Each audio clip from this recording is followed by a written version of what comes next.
Hey guys, Assalamualaikum, नमस्ते, सत श्री अकाल, welcome to our YouTube channel Khiza Mehran reaction. It's me your ho Khiza Wasim, मेरे साथ है मेहराना।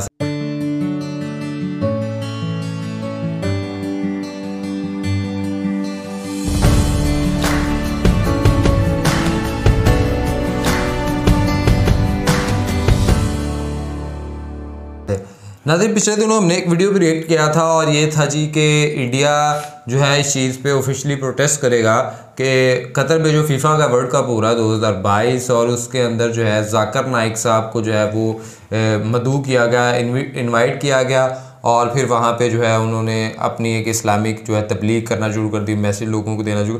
तो इंडिया ने कहा कि हम इस पे जो है ऑफिशियली प्रोटेस्ट करेंगे और फिर इंडिया ने जो है इसके ऊपर प्रोटेस्ट किया भी और फिर कतर ने जो है इसके ऊपर अब क्या जवाब दिया है।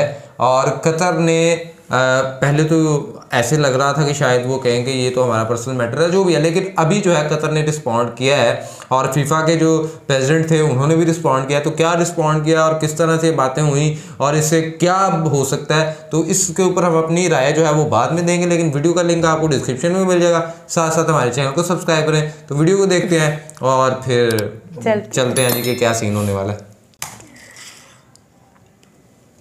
नमस्कार, welcome you to world affairs. मैं प्रशांत धवन। मैंने ये वीडियो अपलोड करी थी कि इंडिया ऑफिशियली रेज करेगा इशू जाकिर नाइक का कतर के साथ कि जाकिर नाइक जो इंडिया में भगोड़े घोषित किए जा चुके हैं, एक फ्यूजिटिव है जिनको मलेशिया ने दी शरण, ये कतर में क्यों जा रहे हैं फीफा वर्ल्ड कप के लिए। और ये बात बाय द वे इंडिया में हरदीप सिंह पुरी इंडियन गवर्नमेंट में जो यूनियन मिनिस्टर हैं, इन्होंने ऑफिशियली ये बात कही थी कि ये इशू हम रेज करेंगे कतर के साथ। उसके बाद हमने ये देखा है कि कतर ने ऑफिशियली ये डिनाई कर दिया है कि इन्होंने कभी भी जाकिर नाइक को खुद इनवाइट नहीं किया। जाकिर नाइक वैसे आपको पता होगा रिलीजियस टीचर है। ओवर द इयर्स इनके स्पीचेस को लेकर बहुत कंट्रोवर्सी रही है।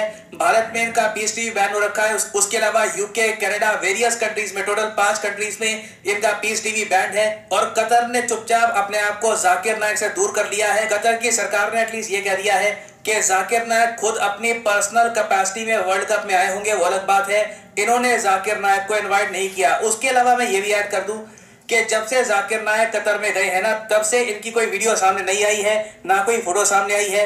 बीच में कुछ लोग सोशल मीडिया पे कुछ वीडियो शेयर कर रहे थे कि देखिए जाकिर नाइक कतर में स्पीच दे रहे हैं, वो वीडियोस पुरानी है। अभी रिसेंटली कोई वीडियो सामने नहीं आई जाकिर नाइक की कतर में स्पीच देते हुए। नाउ यहाँ पे आपका पहला क्वेश्चन यह आएगा कि कतर ने इतनी जल्दी ये बात क्लैरिफाई क्यों करी है कि इन्होंने कभी भी जाकिर नाइक को फीफा वर्ल्ड कप में खुद गवर्नमेंट लेवल पर इनवाइट नहीं किया। वेल, इसका रीजन बहुत ही सिंपल है।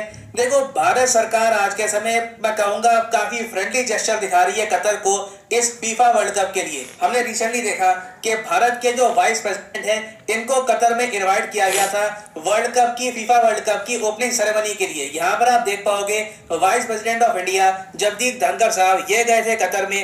अमीर ऑफ कतर जो आप कह लीजिए कतर के प्रेसिडेंट हैं, इनसे ये मिले। उसके अलावा यूएन के जो सेक्रेटरी जनरल है एंटोनियो गुतेरेस, ये भी यहाँ पर थे। जो फीफा के प्रेसिडेंट है ये भी यहाँ पर थे। तो इंडिया ने अपनी तरफ से एक बहुत ही मैं कहूंगा पॉजिटिव जेस्चर दिखाया है कतर को ये इवेंट अटेंड करके। नहीं तो वैसे आप देखोगे तो पश्चिमी देशों ने ज्यादातर अपने कोई गवर्नमेंट ऑफिशियल भेजे नहीं है कतर में, क्योंकि वेस्टर्न कंट्रीज में आज भी बहुत सारे लोग डिमांड कर रहे हैं कि इस बार के फीफा वर्ल्ड कप को बॉयकॉट ही कर दो। तो कतर को पहला डर तो ये कि फीफा वर्ल्ड कप में जो भारत सरकार का एक फ्रेंडली जेस्चर है, ये फ्यूचर में भारत सरकार वापस ना ले ले। अभी क्लोजिंग सेरेमनी भी होगी इस वर्ल्ड कप की, उसमें भी एक्सपेक्ट करेंगे कि इंडिया की तरफ से कोई आए। तो उस बात को ध्यान रखते हुए इन्होंने खुद को जाकिर नाइक से कर लिया दूर। फिर देखो, ये मैसेज इंडियन पब्लिक तक पहुंचाना भी काफी इंपॉर्टेंट था, क्योंकि वेस्ट में तो मैं देख रहा हूँ इस बार के वर्ल्ड कप के लिए बहुत सारे लोग बॉयकॉट डिमांड कर रहे हैं। यहाँ पे आप देख पाओगे द गार्डियन का आर्टिकल है, यहाँ पर लिखा है कि ब्रिटिश फुटबॉल फैंस ने बोला है कि जो कतर के स्टेडियम है जहाँ पे आज के समय मैच हो रहे हैं ये फुटबॉल वर्ल्ड कप के, ये ब्लड ऑफ स्लेव्स पर बने हैं।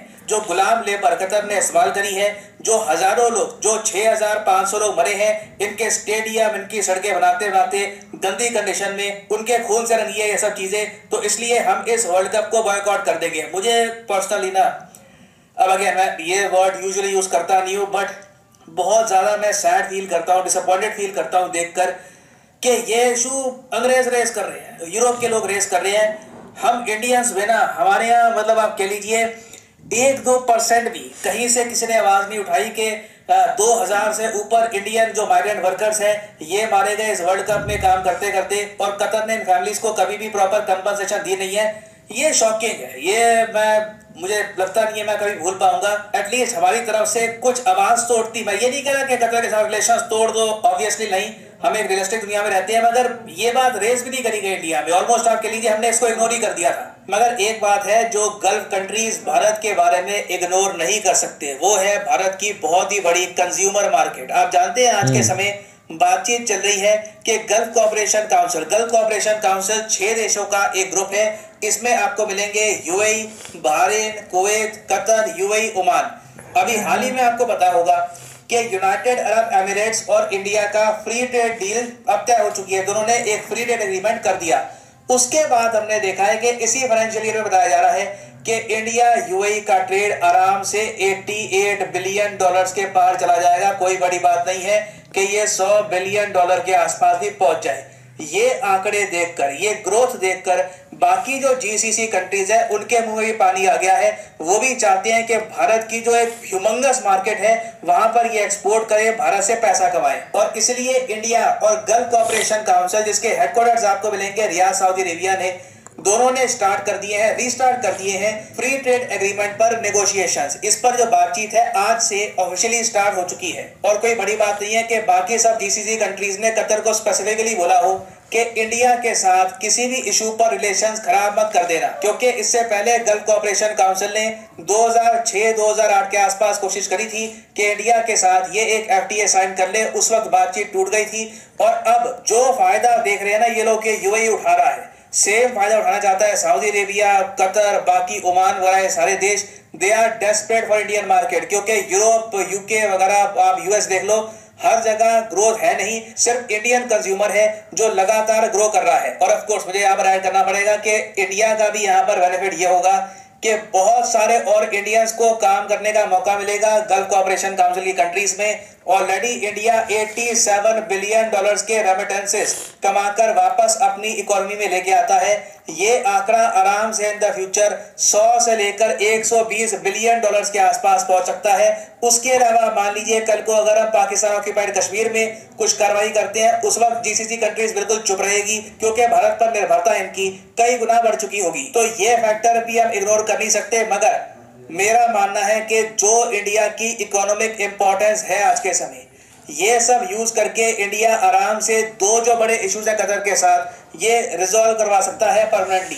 पहला इशू है जाकिर नायक का, दूसरा इशू मैं भूला नहीं हूँ 8 इंडियन नेवी के फॉर्मर ऑफिसर्स जो कतर में एक कंपनी में काम कर रहे थे, उनको अरेस्ट कर लिया गया था। पाकिस्तानी मीडिया ने फेक न्यूज फैलाई कि इनको अरेस्ट इसलिए किया गया है कि कुछ ये स्पाइंग कर रहे थे इजराइल के लिए वगैरह, मगर रियलिटी ये है कि अभी तक कतर ने कुछ बताया नहीं है कि इन फॉर्मर नेवी ऑफिसर्स को अरेस्ट किया क्यों है, ये आज के समय दोहा में कस्टडी में क्यों है। तो आई थिंक भारत को अग्रेसिवली ये दोनों इश्यूज उठाने चाहिए। अगर हम इनके वर्ल्ड कप में एक कर्टियस एक विजिट कर रहे हैं, हमारे जो वाइस प्रेसिडेंट है ये जा रहे हैं, तो उसके रिस्पॉन्स में कतर एटलीस्ट इतना तो कर सकता है। हमारी जगह कोई और देश होता जिसकी इतनी इकोनॉमिक स्ट्रेंथ होती तो अब तक आराम से कतर से ये सब काम करवा चुका होता। तो कतर की जो स्टेटमेंट है मैं कहूंगा काफी वेलकम्ड है, इससे इंडिया की जो इंपॉर्टेंस है दिखती है, मगर for India there is still a lot of work to do.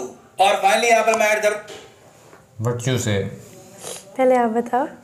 देखिए बात यह है कि कतर इंडिया जैसी बड़ी मार्केट को कभी इग्नोर नहीं करेगा, और इंडिया के जो मोटिव्स हैं या इंडिया की जो सोच है वो कहीं ना कहीं कतर को अपनानी भी पड़ेगी। कुछ उसमें ऊंच नीच हो सकती है, लेकिन मैसेज या जो बात वो करना चाह रहे हैं वो कतर की लाजमी मानेंगे, इंडिया की लाजमी मानेंगे। क्योंकि देखें इंडिया के वाइस प्रेसिडेंट का वहाँ पे ओपनिंग सेरेमनी में जाना और फिर उसके बाद ये जाकिर नायक वाला मामला हो जाना और फिर कतर का ये कहना, पहले हमें भी ये चीज़ कहीं ना कहीं हमने पहले भी रिएक्शन में बात तो की थी कि देखिए जाकिर नायक एक इस्लामिक स्कॉलर हैं और उनको कतर के इस वर्ल्ड कप में बुला के और जो है इस्लाम सिर्फ प्रमोट करना, तो ये वो मैं ना आपने देखा था, मतलब इनकी ओपनिंग सेरेमनी में BTS बैंड आया था जो बहुत बड़ा एक बैंड है, मतलब कि बिलियन में के व्यूज जाते हैं, तो अगर वो एक तरफ बैंड बुला रहे हैं तो एक तरफ वो जाकिर नाइक को बुलाएंगे। मतलब ये कुछ चीजें थी। और दूसरा देखें, अगर जिस तरह ये उनका अपना पर्सपेक्टिव था कि तलावत से उन्होंने जो है वो स्टार्ट लिया, वो सारा ठीक है, बट बात यह है कि देखें एट दी एंड अगर ये कतर ने किया था, जाकिर नाइक को बुलाया था, और अब कतर जो है वो जाकिर नाइक के इस मामले को इग्नोर कर रहा है कि नहीं हमने ऑफिशियली नहीं बुलाया, तो फिर इस बात से आपको ये चीज़ तो क्लियर हो गई कि कतर के नज़दीक जाकिर नाइक या दूसरे कंट्रीज़ की उतनी वैल्यू नहीं है जितनी उसकी इंडिया की वैल्यू है। और दूसरी कि इंडिया, जिस तरह पहले भी ये कहा कि ये जो गल्फ़ कंट्रीज़ हैं ये कभी भी इंडिया जैसी इतनी, हम इवन दो हम बहुत सी चीज़ें जो है पिछले दिनों भी आपने जिस तरह हमने जिक्र किया था कि हम अगर कोई चीज़ वहाँ से गल्फ़ कंट्री से कोई बाय करके आते हैं तो उसकी जो मैन्युफैक्चरिंग होती है वो इंडिया में हुई होती है, मेड बाय इंडिया लिखा होता है, मेड इन इंडिया लिखा होता है। तो इट मीन्स कि इंडिया की बहुत बड़ी प्रेजेंस है वहाँ पे भी, और उन्हें बहुत सी ऐसी चीज़ें हैं जो वो इंडिया से इंपोर्ट करते हैं और इंडिया एक्सपोर्ट करता है। और इवन दो इंडिया भी उनसे बहुत ज़्यादा इंपोर्ट करता है, सऊदी ऑयल के मामले में हो, किसी और मामला में हो, तो इंडिया भी एक बहुत बड़ी मार्केट है। सो मुझे नहीं लगता कि इस छोटे से इशू को लेके, इस छोटी सी बात पे कतर अपने जो है मुतल्लुकात उनसे ख़राब करना चाहेगा। वैसे भी इंडिया है ना जो, वो बड़ी से बड़ी बात पे भी एक तो अपना स्टांस बड़ा एक हैवी सा रखता है, और वो किसी डरे बगैर बात करता है। जयशंकर साहब का आपको पता ही है, मतलब वो तो अमेरिका जैसे मुल्क को नहीं छोड़ते हैं, तो ये तो फिर कतर है, ठीक है। और दूसरा उन्हें पता है कि मुल्क को लेके कैसे चलना है। फिलहाल वो हर चीज़ पॉजिटिव वे में लेके आ रहे हैं, जैसे कि अब अगर वो ट्रेड उनके साथ ज़्यादा होगी तो उनके मतलब उनकी आवाम को वहाँ जाके काम करने का मौका मिलेगा, और जिससे उन्हीं की इकोनॉमी में कहीं ना फ़ायदा होगा। सो आप इस हवाले से क्या राय रखते हैं? कमेंट में लाजमी बताइए, वीडियो को लाइक करें, शेयर करें, चैनल को सब्सक्राइब, बेल आइकन को प्रेस करें, आईडी मेंशन फॉलो कर सेशन दें। तब तक के लिए अपने मेज़बानों को दे दुआ में याद रखें। अल्लाह के बाद।